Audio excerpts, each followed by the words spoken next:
vuelve a incursionar en acontecimientos de lo que podríamos a grosso modo definir como el pasado reciente y genera una obra imperdible que no podés parar de leer, que está escrita con, yo no me canso de decirlo, para nada, ni lo pretendo, no gozo de suficientes conocimientos críticos, pero sí, sin embargo, uno advierte claramente que es una obra que tensiona y armoniza dos relatos que funcionan como complementarios, pero que sin embargo pueden resultar muy contradictorios e impertinentes entre ambos. No es el caso, y tiene que ver con hechos históricos del, reitero, pasado reciente, sobre el cual, como no puede ser de otra manera, hay lecturas distintas, y sin embargo, transformado en una experiencia narrativa de ficción, se vuelve un tránsito formidable, necesario, obligado a hacer. Y ese es uno de los atributos que una vez más quedan expuestos en su obra. Con nosotros el escritor es a mano, ya lo sabemos. Buenas noticias. Fernando Butazo.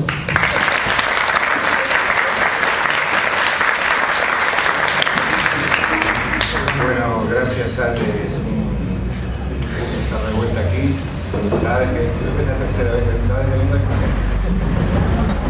Y no es mérito mío, sino que es un gran gusto. Yo debo confesar que tenía mucho entusiasmo y mucha alegría para venir hoy aquí.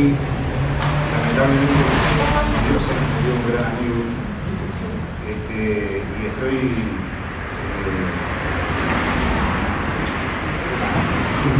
entonces lo quería decir de entrada porque tal vez no me vean demasiado no sé, enjundioso, demasiado alegre, pero bueno, realmente a Viglietti yo lo conocí en el año 69. Yo tenía 15 años, 16, estaba ocupando el Liceo de las Piedras con un grupo de 30 o 40 chiquilines como yo.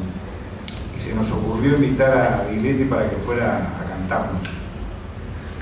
Y para nuestra sorpresa, Viglietti dijo, sí, como no, yo voy.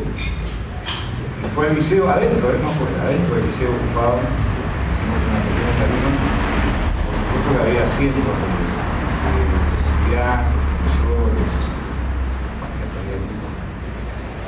y bueno, desde ahí empezamos a tener una relación muy cortada por los avatares de la vida de cada uno, hasta que después de que exilio esa relación se volvió más cercana y terminamos siendo vecinos,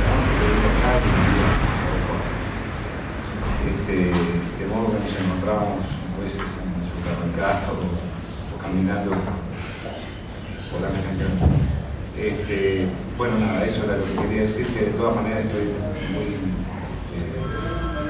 feliz de estar con ustedes. Me gusta que hayas empezado así, porque me va a permitir hacerte dos comentarios para que tú nos cuentes cosas a nosotros. Uno tiene que ver con lo que ocurrió hoy en la radio. Los martes, aquellas personas que escuchan mi programa lo saben, todos los martes, acá hoy, como columnista, el profesor, doctor en filosofía, escritor, investigador, docente, Mario Cayota. Mario Cayota deja la columna porque debe, ya en poquitos días más, la semana que viene, viajar hacia Roma en su condición de embajador del gobierno del Estado uruguayo ante la Santa Sede, ante el Vaticano. Vuelve a ocupar ese lugar.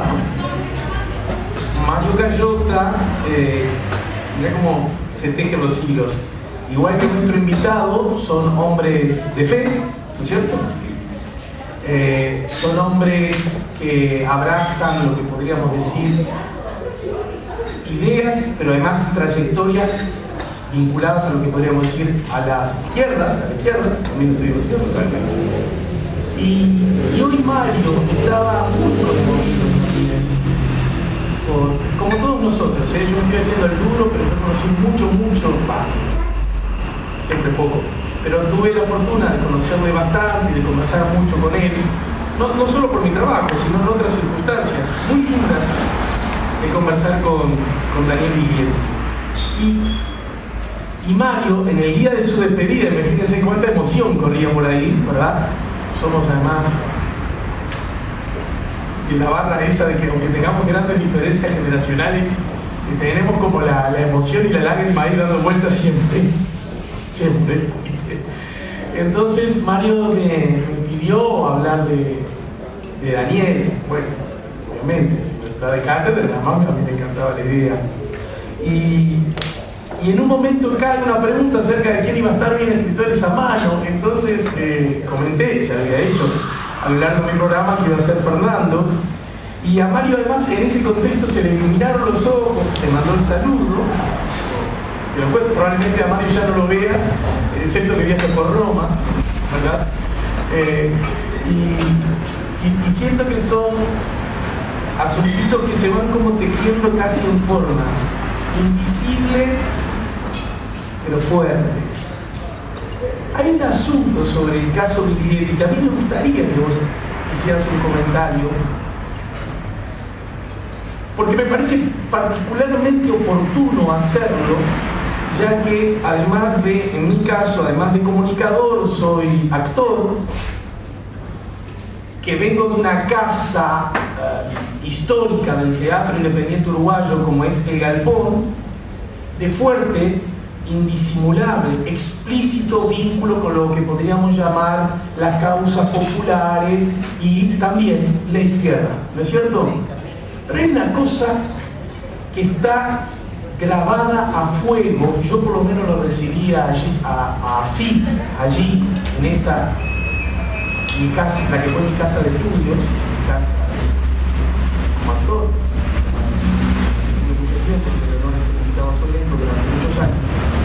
Tiene que ver cómo, además, hoy se insistía mucho sobre eso y me parece bien, pero en un momento sentí que faltaba el otro costadito y tiene que ver. Daniel Biglietti sí fue un artista ícono, sí fue un artista referente, sí fue un artista coherente, más acá, más allá de sus ideas, con lo que él expresó, expuso, dentro y fuera de fronteras, en los grandes mega recitales y también en los pequeños.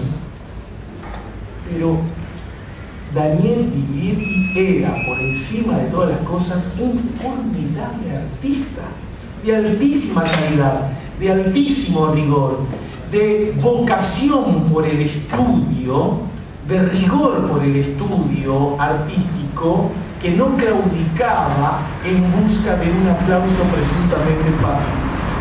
Y esto me parece que es un punto que no hay nunca jamás que descuidar. Es decir, lo principal que tiene que ser un artista es gran artista, estudioso, ético, riguroso, exigente consigo mismo. Y Daniel Biglietti es un ejemplo en ese sentido, pero ejemplo explícito, vivo como ejemplo. Y en ese sentido me parece que es muy oportuno recordarlo en momentos donde el esfuerzo por conseguir algo a veces goza de cierto desprestigio, porque lleva mucho tiempo, porque me canso un poco, porque no lo consigo fácil, ¿no? Es decir, él es un ejemplo, me parece que en ese sentido, más allá o más acá de empatías ideológicas, nos tiene que transmitir a todos por igual. Fue un grande, pero fue un grande porque fue primero que nada un gran artista, ¿no? Esa es una cosa que me parece que en forma así democrática, amplia, universal, en el sentido de a todos nos deberíamos llevar para nuestra casa. Y esa es una cosa que yo digo que tenemos la fortuna de vivir nosotros los orientales, que tenemos muchas carencias en muchos sentidos y tenemos que ser más críticos de nosotros mismos. Pero hay una cosa que es indudable. Los artistas nos dan, en el caso de Fernando es uno, un ejemplo íntegro de calidad artística en lo que hace. Y a mí me parece que siento la necesidad de que este fue inesperadamente el mejor comienzo para recibirlo. Por ese mensaje constante y permanente, bueno, a la memoria de Daniel Y a tu presente, Fernando, también muchas gracias. Muchas gracias.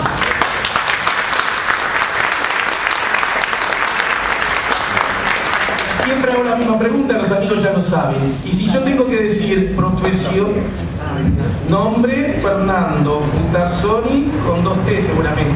Es un error común, ¿verdad? Te ponen con 2 T, ¿verdad? Bueno, en realidad es con 2 T. Pero no tu caso, ¿no? No, mi caso.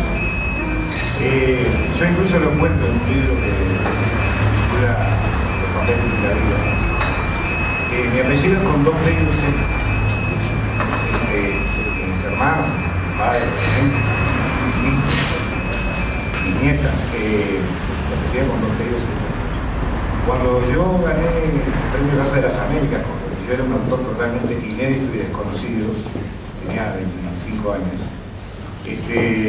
yo no pude asistir a las pruebas de imprenta, a nada de eso, en La Habana, porque yo estaba en Nicaragua. Y cuando llegué de Nicaragua, el libro ya estaba impreso y me lo habían impreso con una sola T. Pero no solo eso, sino que estaba en la tapa con una sola T y 2 Z. En la contratapa con una Z y 2 T. Es cierto, tengo el ejemplo.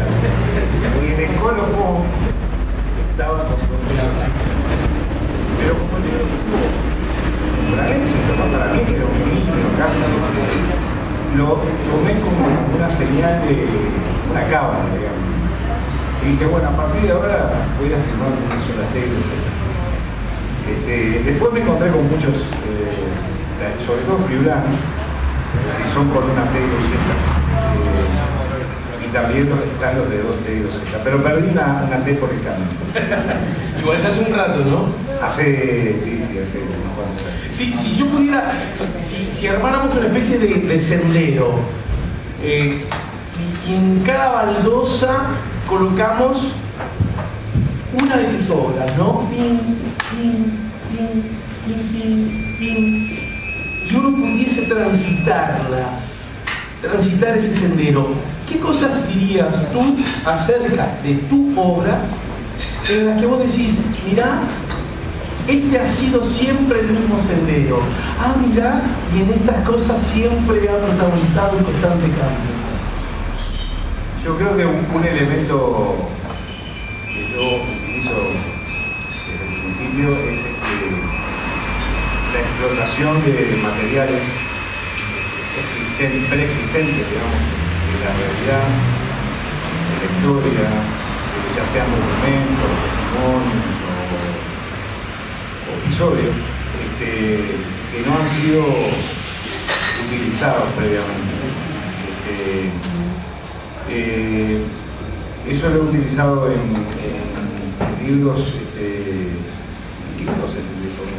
sin aparentes vínculos temáticos, ¿no? Como por ejemplo en El Tigre y la Nieve. Cuando yo escribí El Tigre y la Nieve, el tema de los campos de exterminio en la Argentina era conocido solamente a través de repartidos de Naciones Unidas, repartidos de derechos humanos.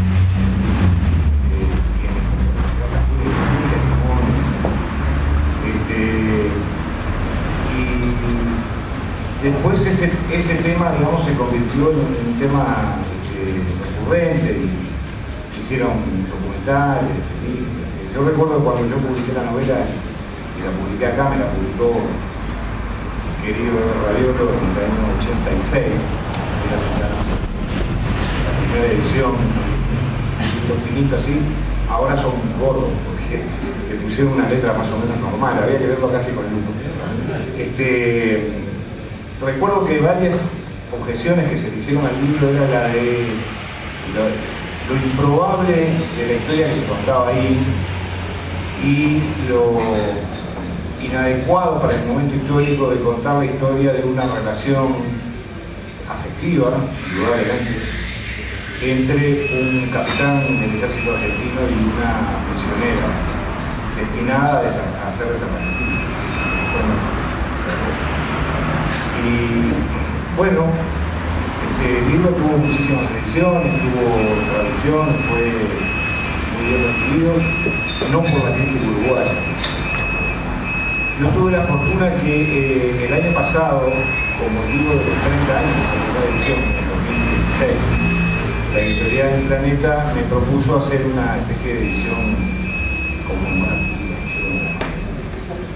con un prólogo de un profesor de una universidad francesa. Yo dije que sí, y el mismo, es increíble, el mismo día que me llaman de la editorial para decirme, mirá, el libro salió de la imprenta, lo tenemos aquí, nos lo trajeron hoy, si vos querés venir a buscar algunos ejemplares, etc. Ese mismo día un juez federal en Córdoba dictaba prisión perpetua para el protagonista del libro, el capitán nuestro padre. Entonces, yo confío en esos hechos, en esos materiales, en esos documentos, sí, independientemente de que en apariencia sean políticamente incorrectos, o que sean verdades incómodas, o que sean puedan ser acusados de cierto, no sé, falsedad o liviandad. Porque sí, bueno, pero no, incluso incluso desde el punto de vista documental, ¿no? Que diga, bueno, pero esto cómo es esto, si esto era así. Y eso me pasó con varias historias, pasó también. Pero bueno, yo creo que ese es un elemento, ¿no? Recurrir a historias que han quedado, como que han quedado, se han olvidado, han quedado ahí colgadas, y a mí me parece que es importante rescatarlos. Este libro, el de Mitrione, una historia americana, en realidad, más que del pasado reciente, es del pasado pre-reciente, porque está ahí en el límite, cuando aún no había una dictadura formada en Uruguay, cuando aún los militares estaban básicamente en el poder. Entonces, a mí me llamó la atención esa historia que en su momento además causó un gran revuelo desde el punto de vista mediático, generó películas, libros. Después quedó como ahí arrumbada, colgada, ¿no? Y me parecía que era interesante recuperar esa historia por lo que tenía el literario, el novelesco, y también porque tiene, me parece a mí, tenía elementos que hacen a nuestra vida como sociedad. Y lo mismo pasó con otra novela mía, Príncipe de la Muerte, que es una... Yo no sé si ustedes recuerdan un episodio hace 2 o 3 años en el cual el exministro aparecido Fernández Huidobro cargó las tintas contra Domingo Faustino Sarmiento y lo rajó a puteadas. Bueno, Príncipe de la Muerte recoge justamente una frase, una carta que le escribió Sarmiento a Bartolomé Mitre durante la época de la guerra de las Malvinas, en la cual le hacía referencia a un cuchillo que Mitre le había mandado y que él estaba usando. Y le decía, este hombre es fabuloso, es estupendo, es un príncipe de la muerte, porque el tipo se especializaba en degollar opositores. Bueno, entonces esas cosas que quedan, esos personajes aparentemente oscuros, secundarios, que quedan colgados ahí, son los que creo que están permanentemente en mi obra, más allá del tema específico que abordo. ¿Y vos vas a ellos o cuando querés acordar, ellos como que te hacen una seña? Sí. Vos sabés que es raro eso, yo no sé. Yo lo he dicho varias veces, a veces leo, abro un libro mío, leo una página, leo que escribí hace unos años, y me parece que lo escribió otro, como que Dios me lo susurra, ¿no? Bueno, así cualquiera, ¿no? No sé, los temas, yo no podría, no hay una voluntad explícita de decir voy a tocar este tema o voy a tocar este asunto. Suelen cruzarse cosas, ¿no? Una lectura, alguien que me hace un comentario, alguien a quien conozco y me cuenta algo, y de ahí empiezo a tirar de la píola y en las cenizas del Cóndor todo fue a partir de un muchacho que habló conmigo. Y bueno, es ese afán de ver qué hay atrás. Aquella llamada que te hicieron, ¿no? Exactamente. y ver qué hay atrás de eso, y tal vez por la convicción, no sé si demasiado honesto, ¿no? De que siempre hay algo atrás de lo que se ve, que la realidad muchas veces tapa la verdad o la enmascara o la diluye un poco, ¿no? Entonces, explorar la realidad le da la posibilidad de encontrar otras cosas. En la mayoría de las veces eso se queda en eso, o se queda en una historia que la tengo que guardar porque no la puedo contar, porque no hay ninguna historia atrás. Pero en algunos casos pasa esto, ¿no? Que un episodio, o un cuento, o un texto me lleva a buscar, investigar, hasta configurarme un panorama bastante interesante desde el punto de vista literal. A eso realmente quiero ir en esta pregunta. Porque, qué curioso, alguien podría decir, explorar la realidad, ¿no? Y estamos frente a un hombre que entre varios oficios, varias profesiones, tiene la de periodista, tiene incluso la de ensayista.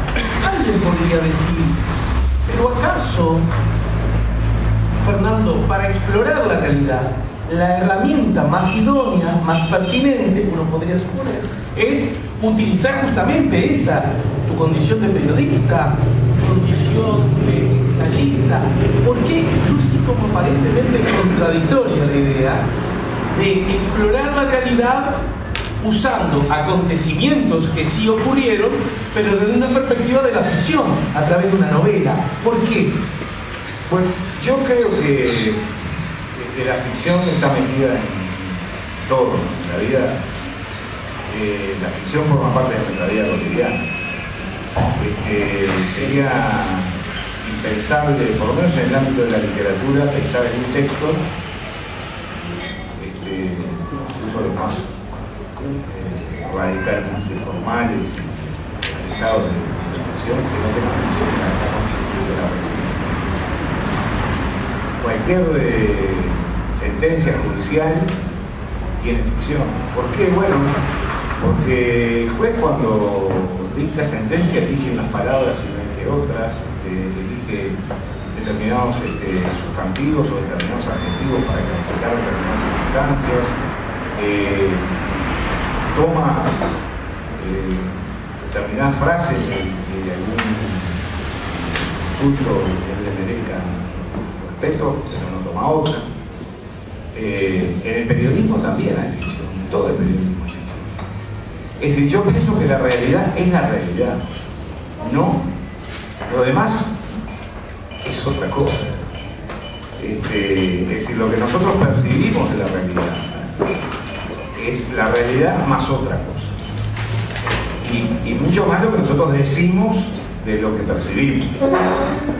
Entonces, yo he puesto esta pregunta me la han hecho, yo he puesto algunos ejemplos de libros, puesto que esto es un espacio que se llama Escritores a Mano, que pese a no tener vocación de ficción, están llenos de ficción. Por ejemplo, hay un libro muy célebre de Elena Poniatowska, la escritora mexicana, que se llama La noche de Tlatelolco. Cuenta la historia de la masacre de Tlatelolco, en la cual murieron 400 personas, la mayoría de ellos jóvenes, murieron en la Plaza de la Y él elige un método que consiste en grabarle a gente que no murió, se veía, grabar cientos de testimonios y después publicarlos, fragmentos, intercalarlos, pero su voz no aparece para nada. Sin embargo, ese libro tiene mucha ficción, porque ella elige el título, no, porque ella elige fragmentos de lo que grabó, todo, se elige de manera, digamos, pensada para poder construir un relato de determinada canción. Evita la falta de lo que oye, se realiza de determinada manera, las comas, con ella obviamente nadie habla poniendo las comas, corta un testimonio y pasa otro. Y todo eso constituye recursos de la ficción. Y tal vez es de los libros con menos vocación de ficción que ha habido en la literatura latinoamericana todo el siglo XX. Otro caso que he estudiado detenidamente es el de Carlos María Gutiérrez, el periodista uruguayo, un hombre de una rigurosidad. Tuve el enorme placer de conocerlo y de ser amigo de él y de Lucho. Un hombre de una rigurosidad extrema y de un talento formidable. Algunos de ellos textos más periodísticos, más serios. Por ejemplo, uno me acuerdo que escribió Verme en Marcha, que era sobre la voz, el problema que había en la voz, que se titula Informe sobre el agua. Es eso, es un informe sobre el agua. Ahora, uno lo lee como si fuera un cuento policial. ¿Por qué? ¿Por qué utiliza recursos de la ficción? No, porque la ficción está metida en la forma en que él aborda la realidad y en la forma en que la refleja. Entonces, yo no creo que haya ninguna contradicción entre... No, yo tampoco lo decía. No, pero mucha gente... ¿Por qué elegir un camino? Mucha gente lo piensa, incluso lo piensa como argumento para desmerecer o para descalificar hechos concretos. Lo digo con respecto tanto a las cenizas como a una historia americana como a Chile. No hay contradicción. Yo creo que uno utiliza la novela es un término de explicar todo. La cinta, la filosofía, cualquier cosa, funciona acá. Y en ese sentido, yo creo que no tengo ningún producto en meter en la novela fragmentos de discurso, cables de la embajada, textos de Pacheco Areco, comunicado de los Tupamaros, porque me parece que todo eso hace a un universo que en la novela funciona cerrado en sí mismo, como un universo que es autosuficiente. Más allá de que, por ejemplo, un crítico a mí me señaló que, bueno, ¿por qué no contar también lo que había pasado durante esos días con los obreros, con los movimientos populares, con los estudiantes? Por supuesto que se podía haber hecho. Yo le dije, no haga otro. Yo lo que hice fue esto, que es lo que yo puedo hacer. ¿Por qué? Porque creo que esto que se ensambla de manera adecuada para generar el lector una lectura posible, que sea, ¿cómo decirlo?, fluida. Yo tengo un enorme respeto por lo que yo llamo el contrato con el lector. Cuando uno va a comprar un libro, a mí me pasa por lo menos, yo establezco un contrato con el autor de ese libro. Aunque no lo conozca, aunque no sepa quién es, y ese contrato implica que el libro ese a mí me tiene que no me puede defraudar. Y si me defrauda, tengo que encontrarlo en el autor. Entonces yo me he quemado con el libro. Veo muchos libros que verdaderamente siento que el autor está tomando el pelo, que es absolutamente incomprensible o absolutamente absurdo lo que estoy leyendo. Entonces, ¿por qué yo le voy a tomar el pelo al lector haciéndole subir una escalera cuando hay un ascensor? No, yo solo le puedo hacer subir la escalera si eso para él va a implicar una ganancia de la lectura en una tarde. Y en esa, digamos, en esa búsqueda es que hay todos esos elementos que no son de ficción, pero que convierten eso en una novela. ¿Cuánto tiempo, dos preguntas en una a propósito de una historia americana? ¿Cuándo se fue el director teatral Aderbal Freire, brasileño, que felizmente nos visita muy seguido aquí a nuestro país, en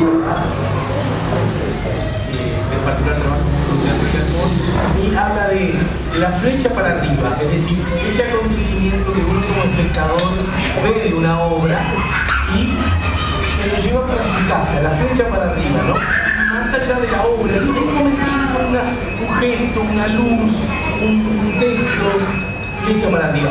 ¿En qué momento ocurrió, en el caso de una historia americana, la flecha para arriba que te hizo esta imagen que decíamos recién, acá hay una historia, acá estoy yo, necesito que alguien hable de mí?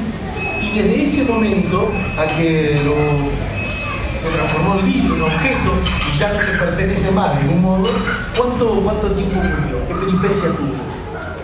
El primer elemento que a mí me llamó la atención, me choqueó, fue una entrevista que leí hace años, 10 años, que hizo un periodista norteamericano,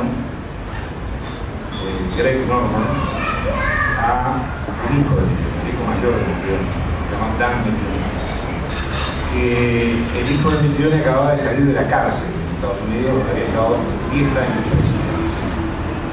La historia es la siguiente: Dan Mitrione Jr., cuando matan al padre, tenía 20 años.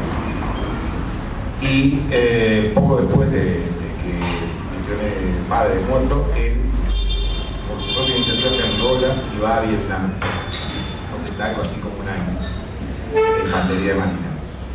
Y después vuelve a Estados Unidos y le pide a algunos amigos para trabajar en el FBI. Y el propio Richard Nixon, intercede para que le den un trabajo en el FBI como agente. De modo tal que Dan Mitrione Jr. en el año 72 entra a trabajar en el FBI. Trabaja en el FBI durante unos cuantos años, hasta que allá por el año 80, no recuerdo exactamente, lo mandan en una misión encubierta a Miami a infiltrarse en una banda de traficantes de cocaína. Él está un tiempo haciendo ese trabajo, y al final el FBI lo detiene, lo acusan de haberse quedado él con un embarque de cocaína y haberlo vendido, de haberse apropiado del dinero. En fin, hay todo un proceso, él se declara culpable y le dan 10 años de prisión, que lo cumple rigurosamente. Cuando sale, un periodista a este hombre le pregunta, bueno, es un caso curioso, ¿no? Le hace una serie de preguntas y al final le pregunta por qué había entrado en el FBI, por qué quería entrar en el FBI. Y él dice, digo, yo quise entrar en el FBI para tener herramientas y averiguar quiénes eran los responsables verdaderos de la muerte del padre. A mí eso me impactó mucho porque evidentemente daba una pista novedosa, digamos, de que dentro del Departamento de Estado podían hallarse elementos vinculados a la muerte de Mitrione, cosa a la cual Estados Unidos es muy adicto a matar a sus amigos. Ese fue el tapiz inicial, digamos, ¿no? El flechazo. Sí. Y de ahí en más fue un largo proceso de varios años de recolectar información, de leer muchos expedientes y documentación, de hablar con muchos de los involucrados que todavía viven de aquel episodio, tanto del MLN como gente que estaba vinculada al gobierno de Pacheco en esa época, de alguna manera. Y bueno, cuando tuve todo el panorama más o menos armado, me di cuenta claramente que ahí había una historia no solamente importante, sino bastante distinta de la historia que yo mismo había oído desde los 17 años, que era la edad que yo tenía cuando mataron Mitrione, hasta hace poco tiempo. Distinta en cuanto a elementos políticos, sociales, etc. Es curioso porque recién señalabas la pucha, semejante acontecimiento que además, bueno, Es probable que aquí haya personas que recuerden con cierta nitidez aquel acontecimiento y aquellos tiempos. Puso a Uruguay en la consideración planetaria como, y yo agrego por suerte, casi nunca nos pasa, ¿verdad? Porque en general este tipo de países como los nuestros están en la consideración planetaria cuando hay una mala nueva, ¿no?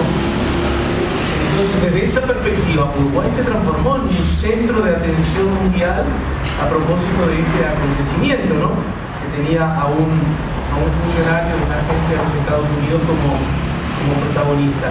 Y teniendo en cuenta eso, sin embargo, hasta ese momento no había habido una especie de trabajo explícito en la materia. Sin embargo, se da en un momento en el que hay simultáneamente prácticamente 2 libros. El otro día estuvo el periodista, también escritor Gerardo Tagliaferro, en un programa de radio, y él hablaba, sí, Fernando acaba de publicar esto, yo también, y de verdad que no tenemos contacto, obviamente no fue una estrategia. ¿Cómo se puede explicar eso? La verdad que no sé, yo tengo muy buena relación con Gerardo y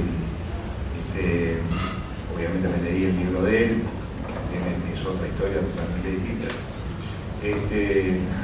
Ha habido, quiero hacer la aclaración, ha habido sí trabajo previo, sobre todo de la historiadora Clara Strigi, que hizo una investigación extraordinaria en Estados Unidos, clasificado mucho de ellos, pedido de ella, por el Departamento de Estado, para contar. Pero no sé por qué surgen estos 2 libros prácticamente juntos. La verdad que casualidad. Bien. Cuando me refería al asunto es que no tenía, digamos, connotación vinculada a la ficción, ¿verdad? Lo declara de otra naturaleza, bueno, como todos sus trabajos, ¿no? Son muy valiosos todos también. Adán Mitrione lo secuestró un grupo de guerrilleros tupamaros en Montevideo pocos minutos después de las 8 de la mañana del 31 de julio de 1970. También raptaron a la misma hora y en otra acción comando al cónsul general del Brasil, un diplomático de gustos refinados llamado Aloisio Díaz Domingo. La operación fue efectuada con cierta torpeza y mucha suerte. En su momento, esa historia dio una vuelta al mundo porque los tupamaros eran célebres debido a su ingenio conspirativo en el arte de la guerrilla urbana, porque Mitrione era un ciudadano de los Estados Unidos establecido temporalmente en Uruguay que trabajaba para su gobierno y tenía toda una familia, 9 hijos y una esposa encantadora a la que sus íntimos llamaban Hank. Por cierto, que había guerras y guerrillas por doquier. Los golpes de Estado, los asesinatos políticos, las operaciones de espionaje y hasta las invasiones de países eran moneda corriente. Lo habían sido antes, lo eran entonces y lo seguirían siendo después. Pero el rapto de Mitrione estableció un verdadero récord mundial. Nunca se había secuestrado a alguien que tuviera a su cargo una prole tan numerosa. Así arranca uno de los segmentos en que específicamente en la novela pone el piecito en nuestra latitud, porque venís por otro lado, ¿no? Y acá me parece una de las cosas que son tan mínimas, pero tan imprescindibles de la forma de hacer un relato del autor, que me parece formidable. Porque vean ustedes, en un tramo que casi podríamos decir goza de absoluta objetividad, hay por allí, como al pasar, algunos datos de lo que podríamos llamar marcas de color que nos imponen necesariamente desde un lugar a nosotros como lectores, donde vemos, en esa especie de contrato que tenemos con el autor, ¿verdad?, al que aludía Fernando, donde vemos que el hombre nos está haciendo un relato, nos está haciendo un cuentito. Vean ustedes, sabemos que uno de los secuestrados era brasileño y tenía gustos refinados. ¿Qué necesidad de una crónica periodística de escribirlo, verdad? Además, no tendría sentido. Hasta podría ser digno de ser reprochado, ¿no? ¿Qué necesidad de poner usted en este párrafo que adentro el nombre de la esposa? El nombre de la esposa. ¿Se dan cuenta? Asuntos que parecen mínimos, casi de carácter inocente, está lleno a lo largo de la obra, que ofician en uno como el más fundamental desde mi perspectiva de lector, estoy hablando, de los elementos para que uno transite por la obra. ¿Cuál? Te dan elementos que te permiten, diría yo, que te obligan a apoderarte del clima, de la atmósfera. Ya no es más de arranque, ni siquiera lo fue nunca para nosotros la esposa de Mitrone. Vas a ser Harriet. Nos meten en la historia a nosotros desde un lugar mínimo y aparentemente inocente. Ese es un asunto que, para mi gusto al menos, me genera mucho regocijo, repito, como lector, y también un cierto puntito de realismo de mis lomidas de otra manera. ¿En qué? A ver, son acontecimientos, son protagonistas y son hechos que te tuvieron a ti. Vos recién hablabas de aquellos años, eras un joven, un muchacho, estabas además un muchacho inquieto, por decirlo menos, ¿verdad? ¿Cómo amasás esa arcilla para de alguna manera no generar y subrayar las legítimas empatías o simpatías y para no subrayar las también legítimas distancias y antipatías? ¿Cómo se produce esa interna tirantez tuya? Vamos, ya que se produce. Sí, no solo se produce, sino que es fundamental. Creo que es parte, sin eso el texto no vive. Y es una batalla que uno da durante mucho tiempo.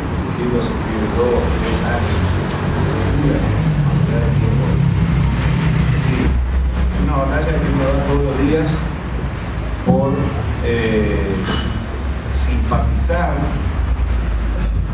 con los personajes, independientemente porque por más que los episodios son episodios de la vida real, digamos, acontecimientos que de verdad ocurrieron, todos los personajes son personajes reales y están respetados sus características al más mínimo detalle. De ahí el nombre y el sobrenombre de la mujer de Mitrone, sus 9 hijos, el gusto del refinamiento de Tía Romide, y ese personaje extraordinario que era su mujer. La mujer de Tía Romide era una ultracatólica que se llamaba María Aparecida Pena de Diego. Tenía un nombre de globo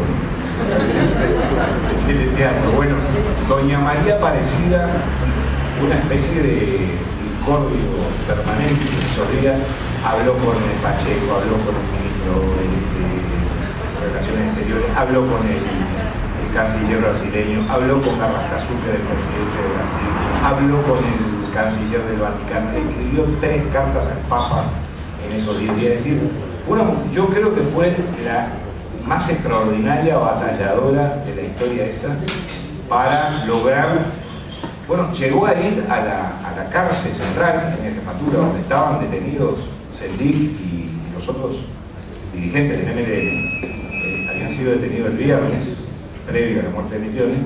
Y un día fue, al otro día, el sábado, fue allí, se presentó, habló con el jefe de la cárcel y dijo: yo vengo a ver a Sendik porque cuando me secuestraron a mi marido me dijeron que le iban a respetar la vida. Yo quiero que él me diga a mí que le va, que se compromete, una tigre, ¿no? Una tigre. Entonces todos esos pequeños elementos uno los va integrando y va logrando que esos personajes, por más desagradables que sean, se conviertan en personajes vividos por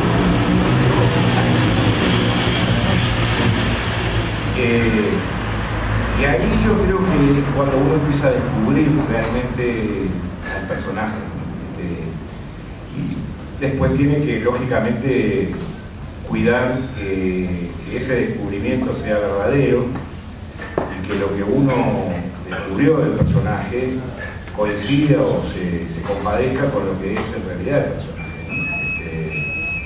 Para mí hubiera sido muy fácil, en el caso específico de Mitrone, general Mitrione, que era un hombre enviado por el gobierno de Estados Unidos como asesor de la policía uruguaya, que era muy fácil, hubiera sido muy fácil pintarlo como un ogro desagradable, violento, un poco frío, calculador, criminal. Casi como una justificación del desenlace. Claro, pero el problema es que no coincidía con la realidad. Entonces tuve que encontrar al Mitrione que era en esos días previos a que se secuestrara, y al Mitrione que fue dentro de su secuestro, ¿verdad? En el lugar donde estuvo secuestrado. Y bueno, el resultado es alguien que yo creo que por lo menos tiene vida, es un personaje que vive en la novela, no es un personaje plano, sino que tiene varias dimensiones. Nosotros acá, dato más, dato menos, detalle más, detalle menos, sabemos que a David Flores lo mataron, lo asesinaron, lo ejecutaron, ¿cierto? Sin embargo, uno puede suponer, porque además lo estás haciendo para un sello de carácter internacional, que el libro pueda ser leído en otras latitudes, o te diría más, incluso por generaciones más jóvenes, que no tienen por qué tener el dato fino ni concreto. Y sin embargo, el autor arranca, las primeras 20 páginas, nos cachetea, del mismo modo que conté recién, señalándonos que estaba todo arreglado para que el desenlace fuera pim, pim, pim, liberación de los secuestrados a cambio de liberación de presos, los presos iban a ir a determinado lugar, bien alejados del Uruguay, etcétera, etcétera, iban a recuperar los secuestrados su libertad y por lo tanto todo iba a salir bien. Hay un momento que me encanta que a uno le pase eso, es que a uno, conociendo la historia, igual quiere creer que no ha sido así, que esta especie de gesto de autoengaño que todos protagonizamos cuando estamos hablando frente a una obra de ficción, ¿verdad? Nos dejamos últimamente llevar. Entonces, parece que entonces que todo va a salir bien, porque todo eso podría haber sucedido, pero no sucedió. Me animo a leer esto porque sabemos que no sucedió, si no, no lo hubiera hecho. Por desgracia, algo salió mal. En la noche del domingo 9 de agosto, después de 230 horas de cautiverio, interrogatorios, conversaciones reservadas, golpes de escena, marchas, contramarchas, la negociación se canceló de manera definitiva y el prisionero norteamericano fue ejecutado de 3 balazos. Según testimonios posteriores de los autores materiales del crimen, antes de subirlo al vehículo en el que iba a hacer su último viaje, a Mitrione le inyectaron una benzodiazepina intravenosa para dormirlo, una especie de acto piadoso destinado a que la víctima no tuviera conciencia de lo inevitable. Así que el tipo estaba pródigo cuando le salió los disparos. Pasó de un sueño al otro, de una pesadilla a otra, 3 tiros. ¡Viva la revolución! Mitrione, que había cultivado la discreción como si fuera un rosario en el jardín de su casa, saltó de inmediato a la escabrosa popularidad del martirio y lo hizo sin saberlo, sin enterarse de esa drástica modificación en su estatus, de simple funcionario a paladín de la libertad, de instructor de policías a héroe llorado por sus familias y sus amigos, por las sociedades libres de Occidente, por el Papa Pablo VI, por Richard Nixon y su señora Pat, por la reina de Inglaterra y su príncipe consorte, por el secretario de Naciones Unidas y hasta por Frank Sinatra y Jerry Lewis, quienes se mostraron consternados y dispuestos a ayudar a la familia del ejecutado. Muchos uruguayos estaban atónitos, pues ellos eran ciudadanos de una nación honorable en cuyo suelo acababa de cometerse, según dijeron sus gobernantes, con sentidas palabras, uno de los crímenes más abominables de la historia mundial. ¿Saben qué falla en el texto? Igual. Está en la página 20. Este era el texto para terminar la historia. Y sin embargo lo hace en la página 20. ¿Por qué, Gustavo? Bueno, Bueno, aunque suena retórico, es la verdad, por honestidad. Me parece que mostrar, a mí no me interesa el misterio con los lectores, ¿no? Lo respeto pero me parece que lo importante es cómo ocurrieron las cosas y no qué cosas ocurrieron. Entonces, todo el mundo sabe, o debería saber, que a Misiones lo mataron. ¿Y para qué postergar la información de esa cuando en realidad ese no es la cuestión? Lo matan. No, yo pongo todas las cartas arriba de la mesa y después el que quiera se entera qué fue lo que pasó, cómo pasó, por qué pasó. Y creo que además la esencia de la historia del secuestro y asesinato de Misiones está no en lo que pasó, sino en cómo, en por qué pasó. Creo que esa es la verdadera novela de esta historia. La verdadera historia está ahí, ¿no? Sí. Y los verdaderos protagonistas.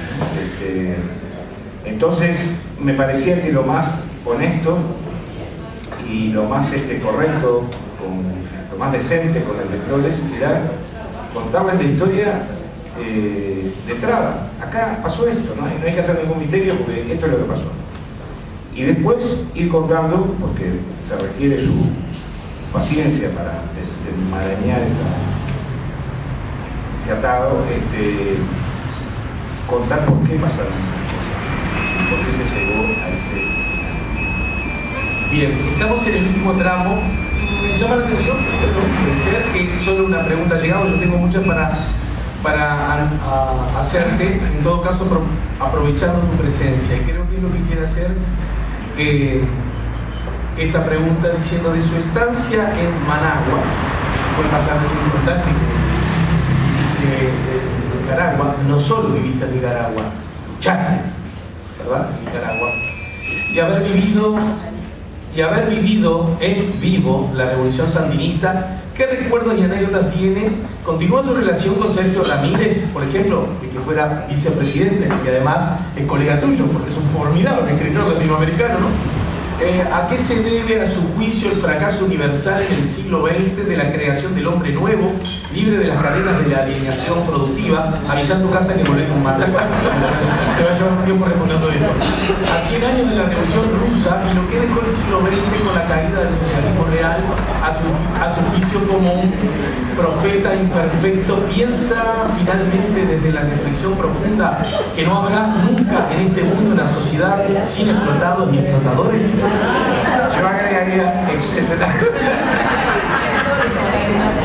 Bueno, no, la pregunta es muy amplia, ¿no? Y yo no me considero a esta altura alguien con la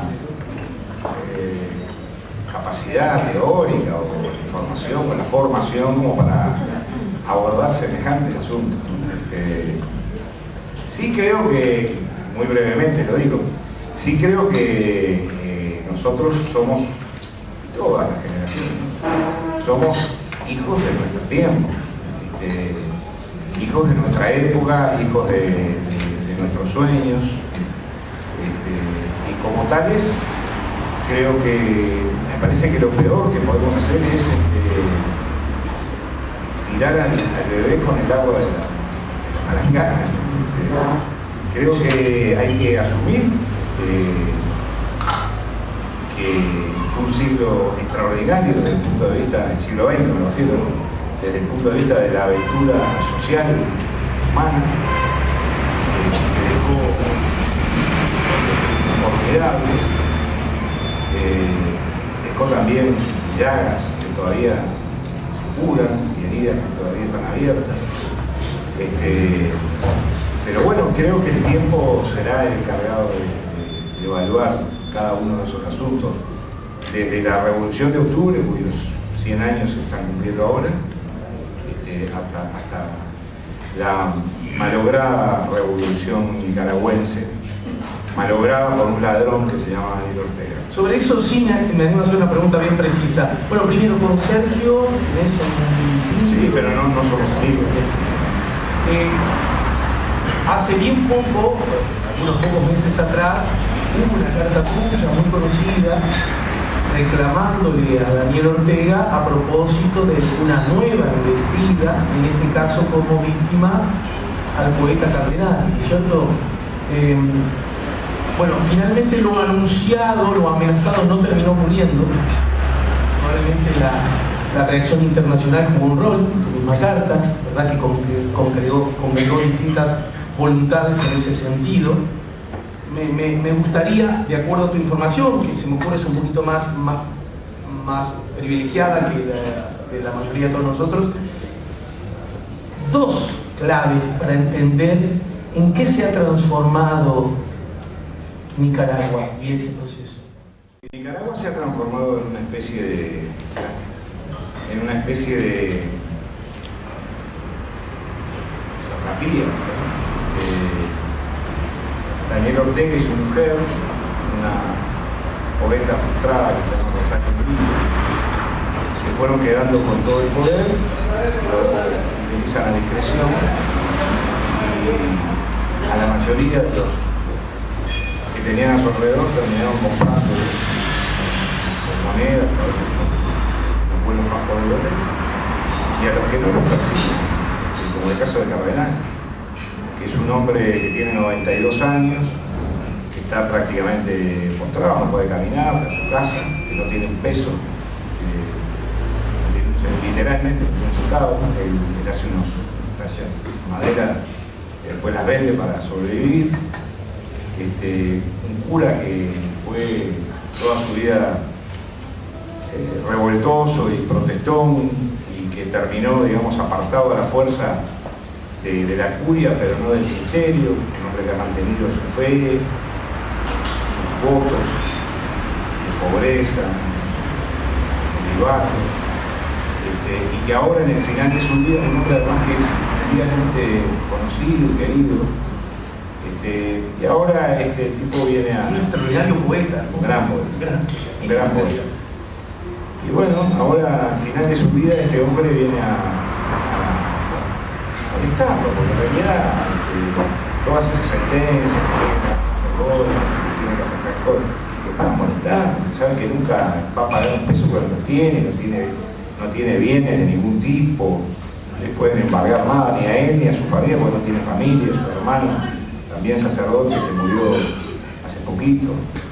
Entonces, la clave de Nicaragua es que fue una revolución democrática que tenía como plataforma de destronar a Somoza del poder, de crear un gobierno de unidad nacional y llamar a elecciones, y eso fue lo que hicieron, las tres cosas. Al final Daniel Ortega terminó perdiendo las elecciones y convió con doña Violeta Chamorro, y después se convirtió en un animal político que consideraba que todo era bueno para recuperar el gobierno y de ahí asaltar el poder. El poder de un país pobre. Tengo un amigo que fue alcalde de Managua que dice que en Managua lo más moderno que hay son las estaciones de servicio. Me da mucha tristeza, mucha pena, porque el pueblo nicaragüense es formidable, trabajador, muy humilde, muy lleno de fe. Y bueno, ahora se encuentran entrampados en esta situación tan fea. En fin. Para terminar, y la versión corta, porque la larga también deberías llamar a tu casa para decirte por ese julio, ¿no? Estamos de algún modo, un poquito más, un poquito menos, todos, de algún modo, quiero decir, sin exagerar, pero de algún modo todos estamos, y mucho más teniendo en cuenta que en el ciclo Campalache planteado de la semana pasada estuvo con nosotros el maestro García Vigil, y hablamos de algo que nos resulta muy caro, que pertenece a todos, literalmente, y tiene que ver con el Sodre, ¿verdad? Una casa que vos bien conociste, porque la dirigiste. ¿Cuáles son las claves para entender lo que podríamos llamar, solo lo uso en la expresión como excusa para conocer tu opinión, la crisis del Sodre? Una crisis que encierra algunos grandes y notorios logros. Por ejemplo, yo que soy un poquito más chico que vos, tengo 52, en donde décadas hubo un pozo mugroso y avergonzante, ahora en la sala, ahora hace rato, una sala por la que legítimamente sacamos pecho todos, de verdadero, genuino, democrático, horizontal orgullo. El mismo verdadero, genuino, horizontal orgullo que yo, la verdad que lo sí sentí cuando el maestro Julio Boca se puso al frente de él, cuando se agotaban las entradas, cuando los más ricos, con todo derecho, pagaban muy buen dinero por buenas ubicaciones, pero también los más pobres, los que no tenían idea de lo que era el ballet, llenaron, cuando el ballet empezó, por decir solo uno de los cuerpos, a recorrer la República entera, generando una comunicación y unos vasos comunicantes que creo, no sé si alguna vez hubo antecedente histórico. Viento en la camiseta, pecho republicano y democrático de verdad. Y ahora parece que estamos al borde de la caída de una especie de castillo de naipes. Esta es la sensación que uno tiene, y me pongo dramático de gusto para escuchar tu opinión. ¿Dónde nos deberíamos colocar nosotros como ciudadanos ante estos acontecimientos? Yo creo que el problema que tiene el PSOE, yo lo advertí reiteradamente, lo he dicho públicamente muchas veces, es un problema de diseño institucional. El diseño institucional del PSOE es el mismo de 1930. Cuando los pianistas, por ejemplo, venían en barco, estaban 15 días en Montevideo a un concierto, estaban 15 días en cenas, homenajes, se ven las fotos, mesas largas, homenajes, largas. Es decir, que entre que venía una figura de relieve, se iba, pasaba un mes. Y en ese mes, el Sodre hacía todos los papeles, llenaba todos los formularios, conseguía la plata, le pagaban, etc. El Sodre tiene un problema de diseño institucional, a tal punto lo tiene, que nunca ha sido tratado como lo que es, porque el Sodre en realidad es casi un servicio descentralizado, por su estructura. Sin embargo, su consejo directivo, político, elegido por el gobierno, no requiere venia parlamentaria. El gobierno lo trata como una unidad ejecutora, cuando en realidad es mucho más que una unidad ejecutora. Pero eso no es por voluntades políticas, tratarlo más o menos bien, más o menos efectivamente. Porque hay una gran confusión con el diseño institucional del Sodre, que se originó en torno a una radio. Después se agregaron elementos, la orquesta, el coro, y así fue creciendo una sala. Y creo que las soluciones que no son sencillas pasan por tomar una medida que a mí me parece que sería muy sana, que es crear una orquesta sinfónica de dedicación exclusiva para el ballet nacional. Un ballet de la envergadura del ballet del Sodre en otras partes del mundo tiene su propia. García Vigil lo dijo el jueves pasado, dijo exactamente. Entonces, creo que ahí se eliminaría, yo creo que el 80 o el 90% de los. No tiene mucho sentido haber invertido 2005, hasta ahora, más de 200 millones de dólares en el estudio auditorio, que es una sala, son 2 salas, 3 salas de ensayo, todos los servicios conexos, talleres de producción, 2 escuelas que enseñan arte lírico, danza, tanto ballet, danza clásica como danza contemporánea, como danza folclórica, un coro de niños, es decir, una cantidad de elementos, y no disponer de los fondos para crear una orquesta sinfónica que no tiene por qué tener 130 músicos, puede tener 82, hagamos las cuentas.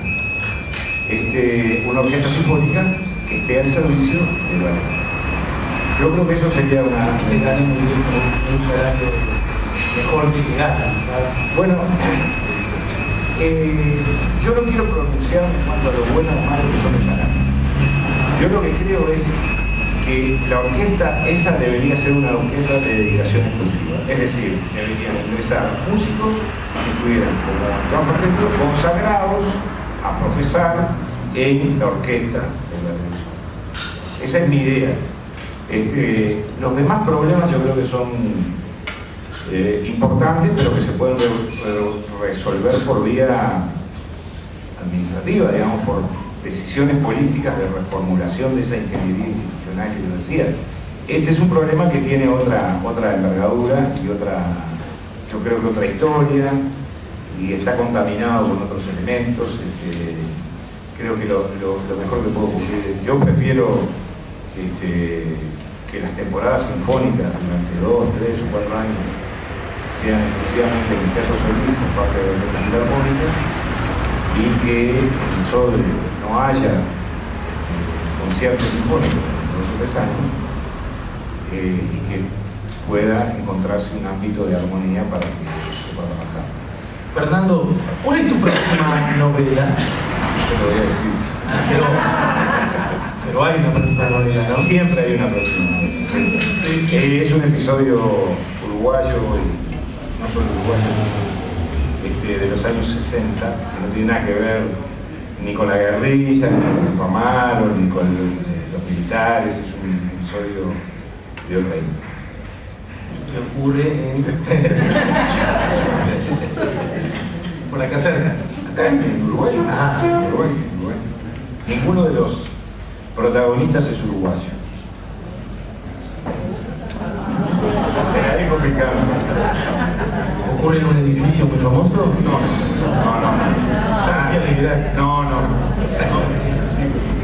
No, eso ya está. Ah, decir. Está bien. Pero por cabo. Está bien, está como la T de la película. El año que viene, sí, digamos, es una novela que...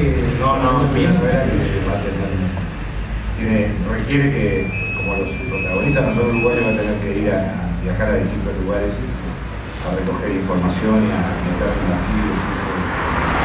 No, va a ser un trabajo largo. Bueno, muchas gracias, Fernando. Te voy a decir una cosa que...